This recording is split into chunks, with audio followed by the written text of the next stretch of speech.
আর বলছিলাম, প্রথমবার আমার মতন একজন যোদ্ধার সাথে যুদ্ধ করার অনুভব পেলাম আমি। এবার গর্বিত আমি আমার শিষ্য হনুমানের জন্য। প্রসন্ন হয়েছি আমি তোমার ওপর।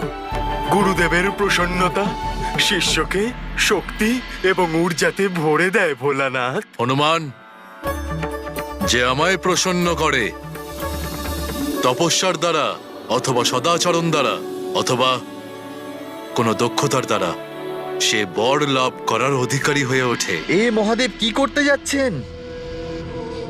আমার শত্রুকে বরদান, অর্থাৎ অর্থাৎ আমার পরাজয় অথবা আমার মৃত্যু? না না,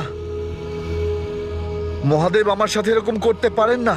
বলো হনুমান, কি বর চাও তুমি? একটা নয়, দুটো বর চেয়ে নাও।